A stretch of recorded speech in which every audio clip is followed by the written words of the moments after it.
네, 오늘은 이제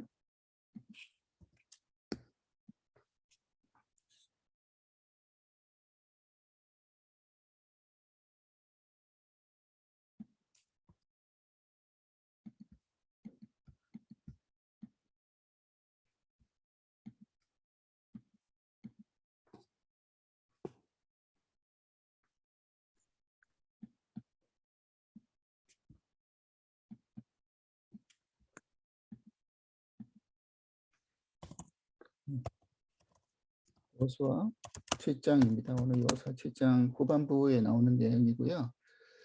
16절부터 이제 26절까지고 오늘 이야기하고 싶은 주제는요.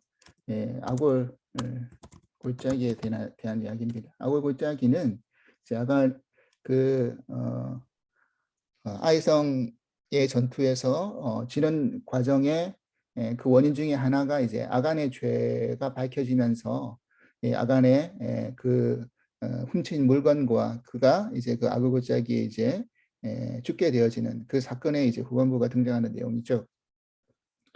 자, 그런데 이 아간의 어떤 죄라는 부분이 지난주에도 말씀을 드렸지만 단순히 하나의 어떤 그 물건을 훔친 어떤 그래서 하나님이 하나님의 것을 훔쳤기 때문에 그거에 대한 어떤 도덕적인 윤리적인 어떤 그 어떤 죄 때문에 벌하신 게 아니라는 것을 말씀을 드렸습니다. 그게 이제 다시 한번 우리가 생각해 보자면 10장 14절에 보면 이런 말씀이 나오죠. 이렇게 15절을 보면 이렇게 되어 있습니다. 온전히 바친 물건을 가진 자로 뽑은 자를 불사르되 그와 그의 모든 소유를 그리하라. 이는 여호와의 언약을 어기고 이스라엘 가운데 망령된 일을 행하였음이라 그랬어요. 그래서 두 가지죠. 하나는 여호와의 언약을 어겼다. 그리고 이스라엘 가운데 망령된 일을 행했다. 라고 했어요. 그래서 아간은 유다 지파의 사람이었고요. 사실은 이스라엘의 영적인 장자의 지파가 유다 지파죠. 왜냐하면 유다 지파가 유다 지파에서 이제 그 계보가 나오니까요. 유다 지파에서 예수 그리스도의 계보가 이제 이어져 내려가는 거니까 이스라엘 영적 장자 지파가 이제 유다 지파고 그렇기 때문에 그 아간이 했던 일이 그냥 하나의 개인의 일로 끝나지 않음을 알 수 있습니다. 그건 이게 조금 또 말씀을 드릴게요. 그래서 두 가지 하나님의 언약을 어긴 사건이고 그리고 하나님 이스라엘 가운데 망령된 일을 했던 그런 상징성을 가진 일이었기 때문에 아간의 죄가 그냥 넘어갈 수가 없는 죄였다라는 것을 말씀을 드렸습니다. 그런데 7장 21절을 다시 한번 살펴보면 뭐라고 되어 있느냐면 이 범죄의 어떤 그 패턴이 굉장히 뭐와 유사한 패턴이라는 걸 알 수가 있어요. 21절 다시 한번 보겠습니다. 내가 노력한 물건 중에 이제 아간이 뽑혔잖아요. 제비 뽑기를 하다가 유다 족속에서 세라 족속에서 한 가문으로 들어가고 그리고 삽디의 가족에서 그 다음에 그 가이미의 아들로 또 아간이 뽑히는 하나씩 이렇게 뭐라 그럴까요? 이제 좁혀져 나가는 범죄했던 사람이 이제 좁혀져 나가는 이런 과정 속에 있었어요. 자, 그러면 사실은 하나의 이제 큰 지파가 뽑히고 그 다음에 뭐 가문이 뽑히고 가족이 뽑히고 그죠? 그 다음에 개인이 뽑혔다고 한다면 지금 점점 그 어떤 그 범죄의 어떤 그런 사실이 자기한테 이제 다가오고 있다라는 것을 사실은 알 수 있을 거 아닙니까? 그러니까 뭐 한꺼번에 그냥 몰라서일까요? 너희 중에 아간이라는 자가 범죄했다. 하나님 모르시진 않을 거 아닙니까? 그러면 바로 그냥 아간을 지목해가지고 아간을 바로 뽑으면 될 것인데 그렇게 하지 않았다는 거예요. 처음에 유다지파를 그중에서 유다지파를 뽑게 하고 가문을 뽑게 하고 가족을 뽑게 하고 그리고 다음에 개인을 뽑혔는데 그러면 이 과정 속에서 범죄를 저질렀던 죄를 범했던 아간의 입장을 어떻게 해야 됐을까요?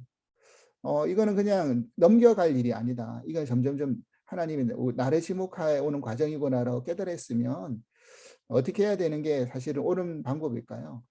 중간에라도 자기가 자복하고 나오는 게 사실은 방법이죠. 그런데 자기가 끝까지 이렇게 숨기려고 하다가 마지막에 자기가 지목되니까 그제서야 이제 자복하는 그런 모습을 보입니다. 그리고 그 자복하는 과정 속에서 그가 이렇게 말합니다. 내가 노력한 물건 중에 21절 신하에서는 아름다운 외투 한 벌, 은 203개, 그 무게가 50세계 되는 금덩이 하나를 보고 뭐 했다고 했느냐면 이렇게 했다고 했어요. 탐내어 보고 탐내고 그 다음에 뭐 했다고 했습니까? 취했다. 가졌다. 그죠? 처음에는 봤어요.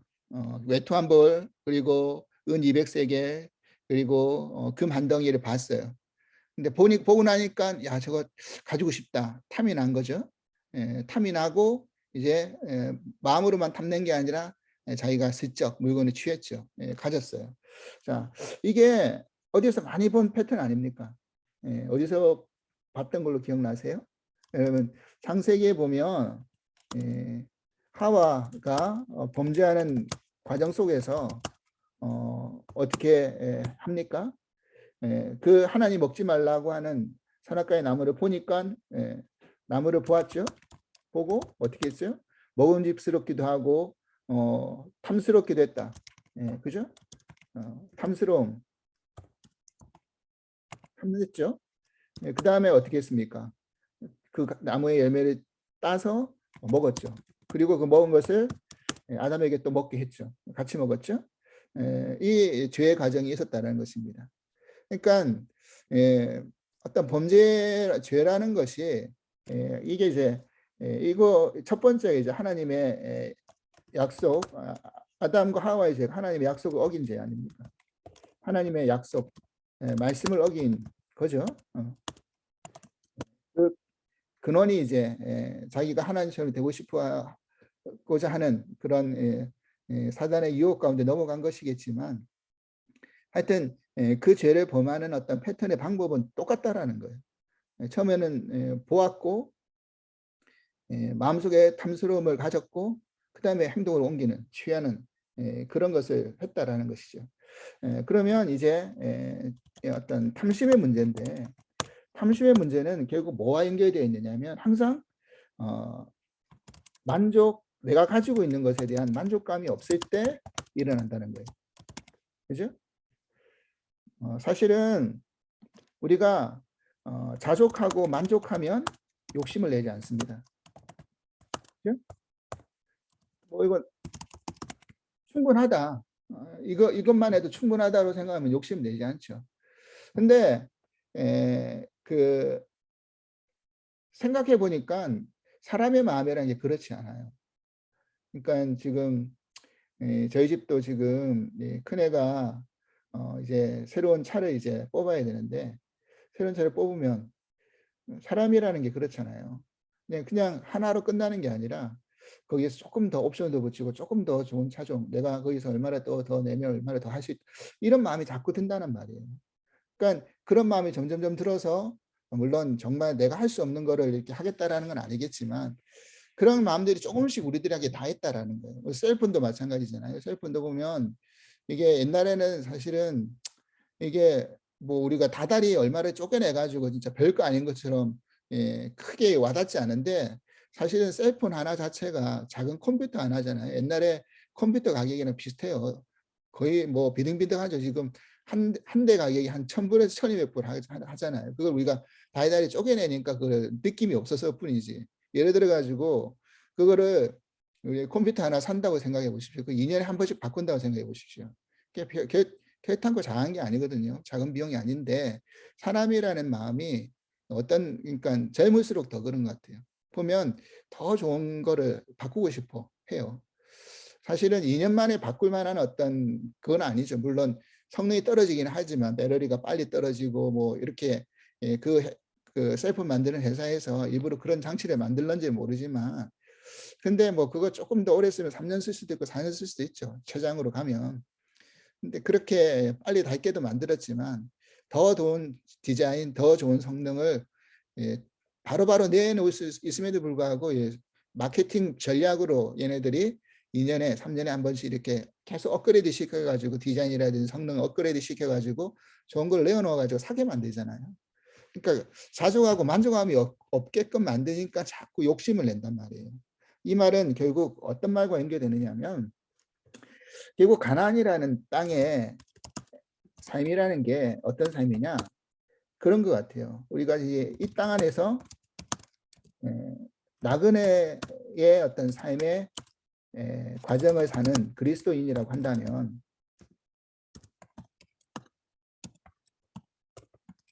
결국 어떻게 해야 되느냐 하면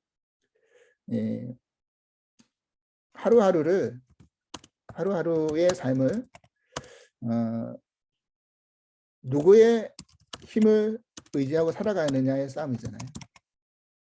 나가 아니라 하나님이 공급해 주시는 은혜와 그 힘을 가지고 사는 삶을 배우는 게 가나안의 과정의 삶이거든요.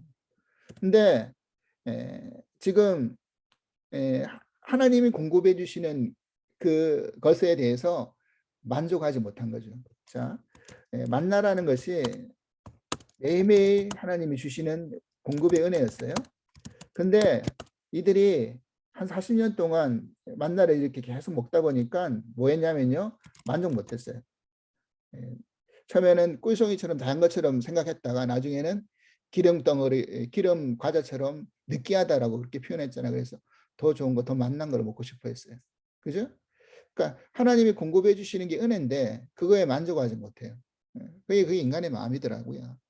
그래가지고 더 좋은 거, 더 만족스러운 걸 찾는단 말이죠. 그러니까 탐심이 생기는 거, 욕심이 생기고 그 욕심이 그냥 그걸로 끝나는 게 아니라 죄의 문제로 연결되어서 가더라는 말인 것이죠. 그래서 불만족, 불만족한다는 의미는 모든 것을 공급하시는 하나님의 은혜를 받아들이겠다, 거역하겠다 이거예요. 이게 큰 죄의 출발이라는 것을 알 수가 있습니다. 그래서 우리가 잘 알다시피 골로새서 3장 5절에 보면요. 탐심은 우상숭배다. 이렇게 이야기하고 있어요. 왜 탐심이 우상숭배냐? 우리가 그리스도의 신부로서 뭐 해야 되는 겁니까? 그리스도의 신부로서 당연히 신랑 대신 그리스도를 바라면서 그분 한 분만으로 만족해야 되는데 신부가 신랑에게 집중하지 아니하고 다른 데 자꾸 눈 돌리면 어떻게 되는 겁니까? 그죠? 그러면 문제가 생기는 거 아니에요. 그래서 우상 숭배가 다른 게 아니라는 거예요. 자꾸 다른 데 눈 돌리는 거예요. 마음을 빼앗기는 게 우상 숭배죠. 지금 우리가 그 새벽 말씀에 이제 사사기가 들어왔잖아요. 이 사사기 들어왔는데 오늘 이제 내일 말씀에도 이렇게 나누겠지만 결국 여호수아가 정복 전쟁을 해 나갈 때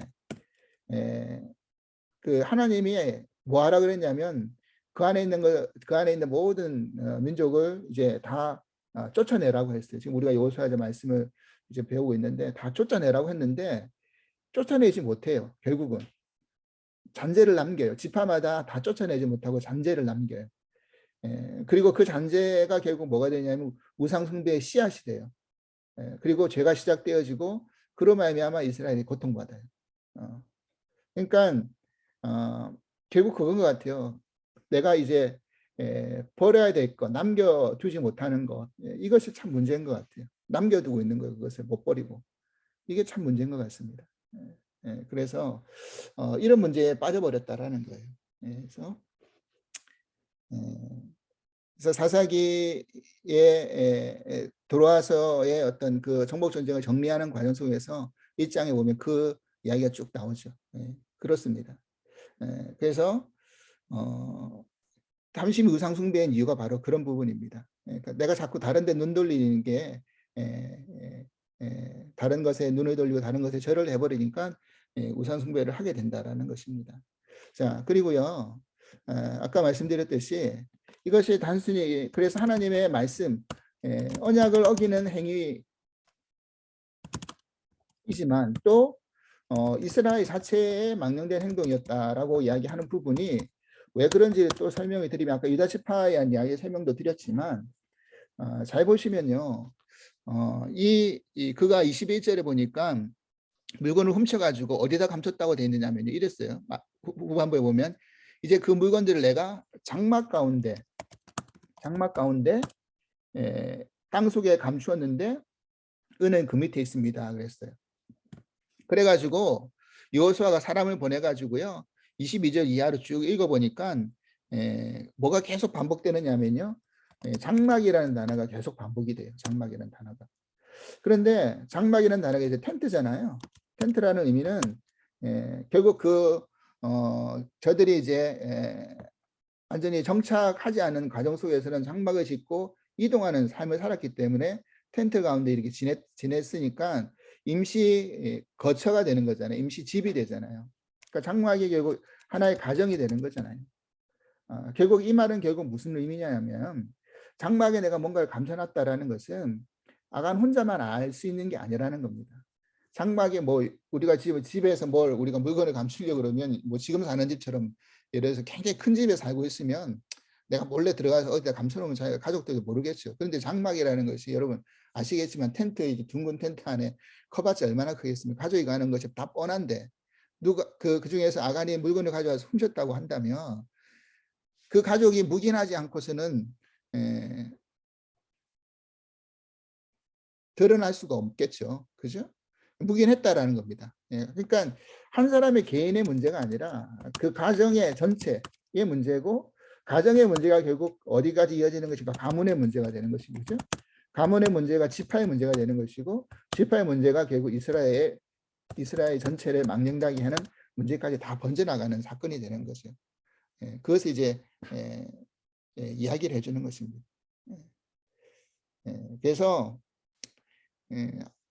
그 창세기에 나오는 것도 마찬가지잖아요. 하와가 처음에는 죄를 범했지만 나중에 성경은 항상 뭐라고 이야기하냐면 아담의 범죄라고 이야기했습니다.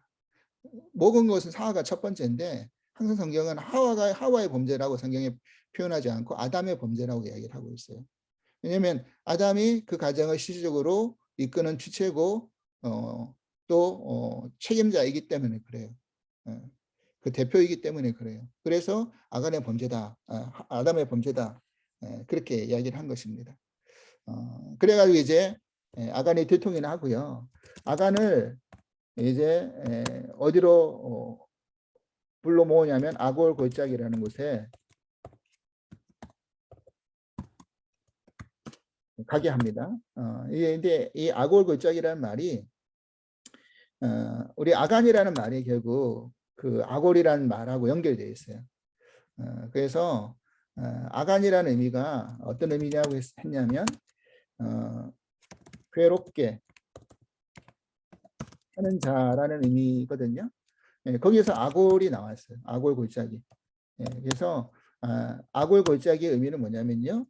괴로움의 골짜기라는 의미예요. 그래가지고 거기서 이제 우리가 이 아골 골짜기의 유명한 지명인 거는 성경 그 찬송가에도 등장하기 때문에 이 아골 골짜기라는 지명이 우리가 익숙해요. 아골 골짝 어디니 내가 가오리다 이런 찬송가 가사가 있잖아요. 그래서 이 아골 골짜기가 어디서 처음 등장했느냐면 바로 이 여호수아에서 나오는 아간이 죽은 그 골짜기가 아골 골짜기였습니다. 그러니까 괴로움을 상징하는 골짜기, 대표하는 골짜기고요. 그게 오늘날까지 계속해서 남아 있었어요. 그렇게 남아 있게끔 만들어라고 이야기를 하잖아요.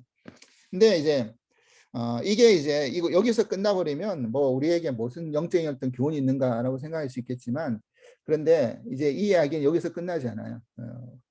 왜 그러냐면요. 이제 우리가 잘 알고 있는 호세아 선지자 이야기를 좀 살펴보겠습니다.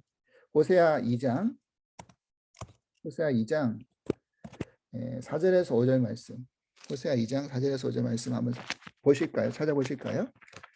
호세아 2장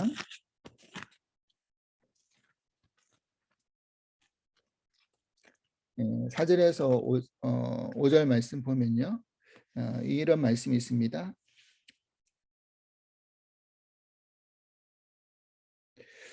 호세아 2장 4절에서 5절 보면 내가 그의 자녀를 궁일히 여기지 아니하리니 이는 그들이 음란한 자식들이 이민이라. 그들의 어머니는 음행하였고 그들은 임신했던 자는 부끄러운 일을 행하였나니 이는 그가 이르기를 나는 나를 사랑하는 자들을 따르리니 그들이 내 떡과 내 물과 내 양털과 내 삶과 내 기름과 내 술들을 내게 준다 하였습니다. 자, 이 말이 무슨 말이냐면요. 호세아 선지자에게 부인이 있었는데 이 부인이 잘 아는 뭐예요? 음행하는 여인이었죠. 그래서 외도하고 남편이 아닌 다른 남자에게 이제 빠지는 그런 역할이잖아요. 그래서 여러분 아시다시피 호세아, 여호수아, 예수 다 같은 의미라고 말씀 예전에 드렸죠. 여호수아서 시작할 때 같은 의미라고 말씀드렸어요. 그래서 우리를 구원하실 자 이런 의미라는 거죠. 그래서 호세아서에 나오는 호세아 선지자는 그런 어떤 예수 그리스도를 상징하는 그런 어떤 의미예요. 그래서 호세아가 남편이고 남편 대신 예수 그리스도고 부인이 뭐예요? 우리잖아요. 우리 죄된 인간들이 뭐예요?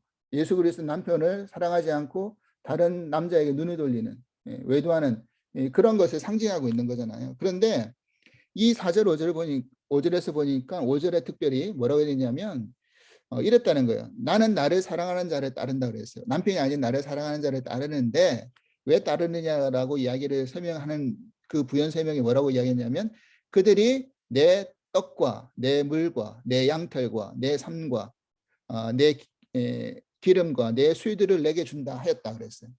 그러니까 남편이 주는 것 외에 자기에게 더 좋은 것을 준다고 하니까 내가 그 사람을 사랑한다.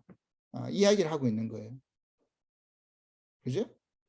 그러니까 지금 이 아간 그리고 이런 어떤 그 우상 숭배에 연결하는 것과 다 동일하죠. 죄의 모습이 동일합니다. 그런데 그런 어떤 그 모습을 보였을 때 이 선지자 하나님께서 호세아 선지자에게 부인을 버리지 말고 끝까지 기다려라 그랬잖아요. 그래서 부인을 위해서 참아주고 데리고 와서 설득하고 다시금 그 부인을 다시금 그 아내로 맞이하는 마치 그 돌아온 탕자와 같은 그런 기다림의 역사가 여기서 호세아 선지자에서 계속 나오는데 몇 절을 보시냐면 2장 14절 15절 말씀 보면 이렇게 되어 있어요.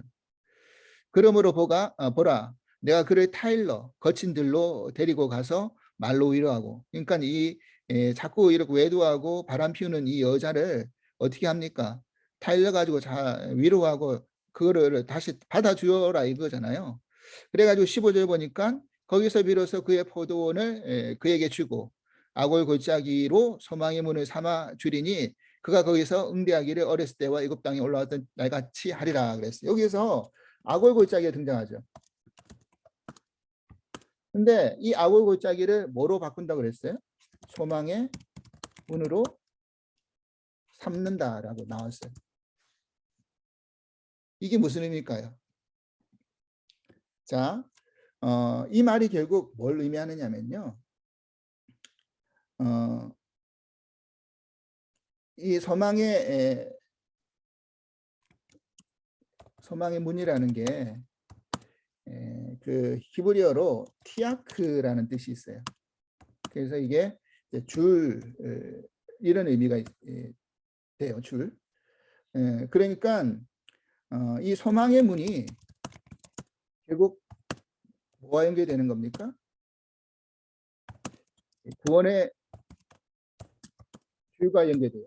근데 이 구원의 줄은 결국 또 뭐와 상징적으로 연결되냐면 우리가 그 지난주에 봤던 라헬 여리고성이 무너지고 여리고성이 함락당해서 그 안에 있는 사람들이 다 죽어나갈 때 누구만 살았다 그랬죠? 라헬의 가족들만, 또 그 집에 모여있는 친지들만 다 살았어요. 근데 그 살아나는 과정 속에서 뭐 했냐면요, 창문에다가 그 구원의 줄을 내렸어요. 내림, 그죠? 그 줄을 내린 곳에서 그들을 살아나는 역사가 일어났잖아요. 그렇죠? 줄을 잡아서 살려줌으로 말미암아 내려진 곳에서 이제 라헬이 살아나는 역사가 일어났잖아요. 그러니까 이거와 연결이 되어 있다라는 거예요, 결국. 그래서 예수 그리스도가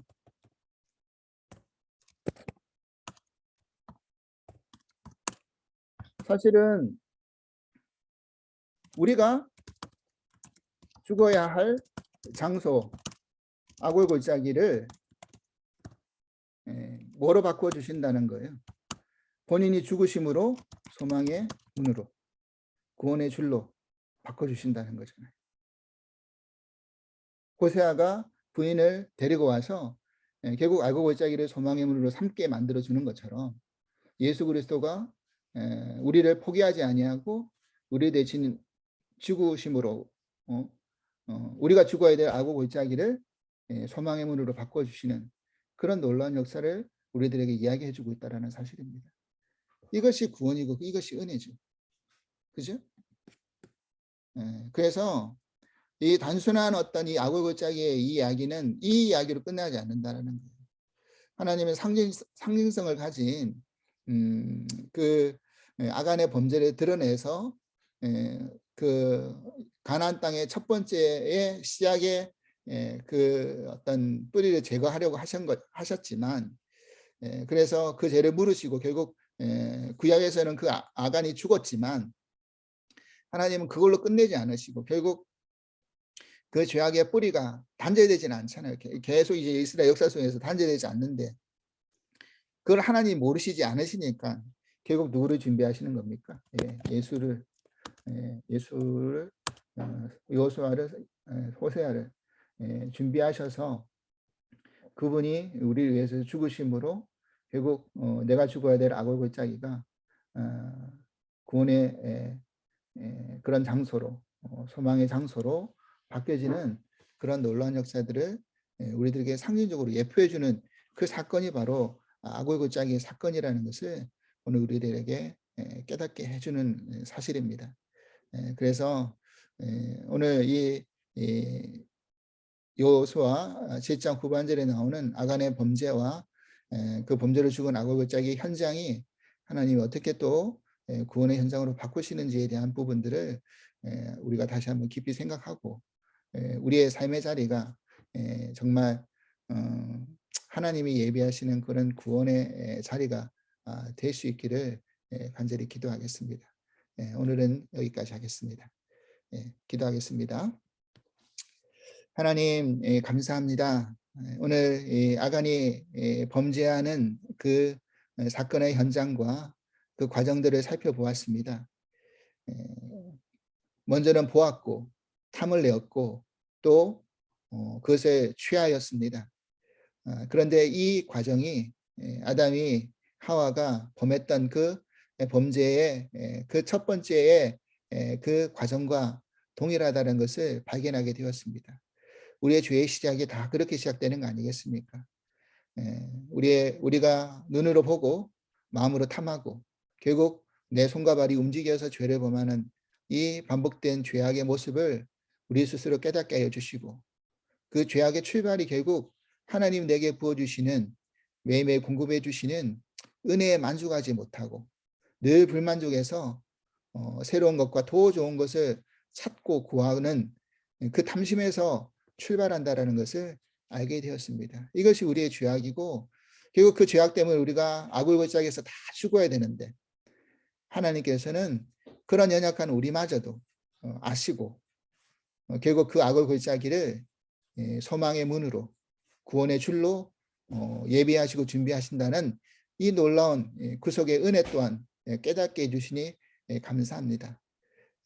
이미 나는 죽었어야 되는데 이미 죽었던 저희들이었는데 예수 그리스도가 우리 대신 죽으심으로 그 구속의 은혜로 살아난 것을 우리가 늘 잊지 않게 하여 주시고 그 감격으로 살 뿐만 아니라 또 그리고 그 깨달음으로 우리가 삶 속에서 죄를 멀리하고 하나님을 더 가까이 하고 하나님 부어주시는 것에 만족하고 자족하고 감사하는 삶을 살게 하여 주시옵소서.